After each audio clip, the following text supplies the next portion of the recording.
Assalamualaikum warahmatullahi wabarakatuh. Terima kasih telah membuka video ini. Uh, Pada video ini saya akan menambahkan ya dari pertemuan sebelumnya. Ini jadi video ini sifatnya hanya tambahan. Lebih baik ditonton, tentunya lebih baik tonton karena di sini kita akan membahas terkait bagaimana apa sih periodik unsur dan bagaimana tata cara penulisan dari unsur dan senyawa. Oke, langsung saja kita mulai.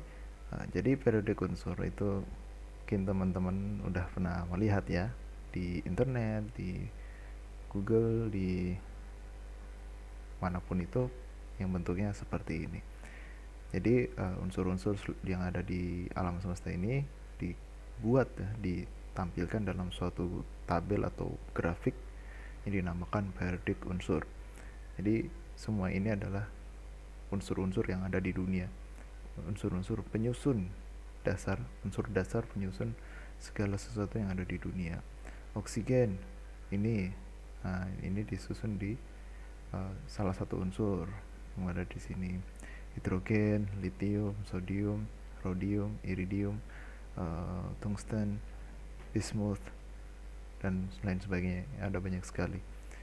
Ini semuanya adalah unsur yang menyusun alam semesta. Jadi ketika nanti ada soal atau apa, contoh unsur, nah lihat aja di sini ada enggak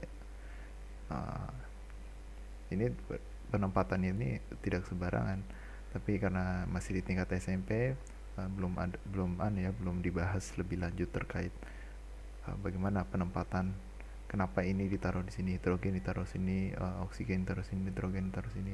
Itu adalah alasannya tersendiri. Tapi untuk di tingkat SMP cukup tahu saja apa itu periodik unsur, apa aja isinya. Kurang lebih seperti itu. Jadi semua unsur di dunia ditampilkan dalam grafik ini, periodik unsur. Nah, tadi kan kita sudah lihat ada berbagai macam lambang-lambang ya. Hidrogen ditulis dalam bentuk H, oksigen O, nitrogen N, dan seterusnya.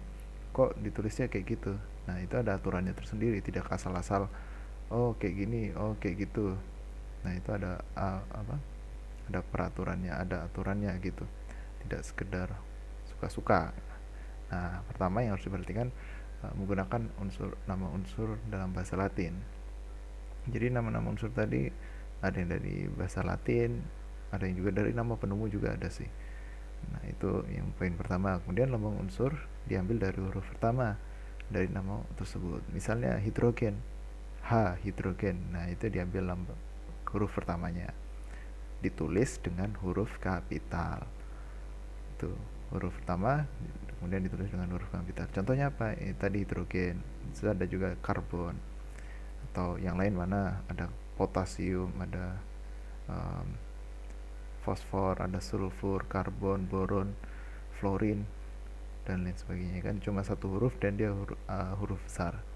Nah, kemudian syarat selanjutnya apa? Tata cara penulisan selanjutnya, jika ada unsur-unsur yang huruf pertamanya sama, maka lambangnya dari salah satu unsur ditambah lagi unsur satu huruf yang ditulis dengan huruf kecil. Contohnya klorin, sama-sama karbon ya, huruf pertamanya C, tapi dia klorin dipakai Cl. Nah, Cl. Contoh lain ya banyak juga di sini. Misalnya litium, Li, Be, berilium. Be kan sama dengan boron nih, B sama. Nah, tapi dia ditulis Be, berilium. Boron ya boron. Hidrogen ada helium. Nah, helium dia ditambahkan dengan huruf E, huruf kedua, tapi ditulisnya lebih kecil. Seperti itu ya untuk penulisan unsur. Nah, kemudian bagaimana kalau senyawa? Kemarin di pertemuan sebelumnya juga kita sudah melihat ya, kalau senyawa itu kan kombinasi ya unsur-unsur dengan perbandingan yang konstan, kombinasi yang selalu sama, tidak boleh berbeda-beda. Nah, kombinasi unsur-unsur ini jumlah unsurnya ditulis dalam tulisan kecil atau subscript istilahnya. Sini kan ada dua ini ya, berarti hidrogen jumlahnya 2, S kok nggak ada angkanya, berarti S nya 1, O ada 4, oksigennya ada 4, dan seterusnya. Nah, kombinasi senyawa ini bisa diuraikan ya dengan reaksi kimia tertentu.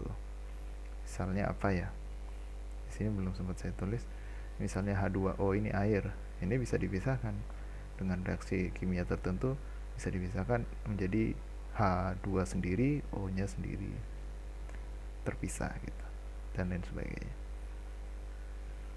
Nah, jadi kurang lebih itu ya yang bisa saya sampaikan dalam PowerPoint tambahan atau video tambahan ini, sebagai pelengkap saja biar lebih mudah dalam memahami atau apa sih unsur itu, kok ditulisnya seperti itu, kemudian ada berapa banyak sih unsur yang ada di dunia ini, tadi seperti yang ditampilkan di periodik unsur, kemudian juga penulisan dari senyawa, sehingga nanti kalau ada soal, saya harap teman-teman sekalian sudah tidak terbalik-balik lagi mana yang unsur, mana yang senyawa.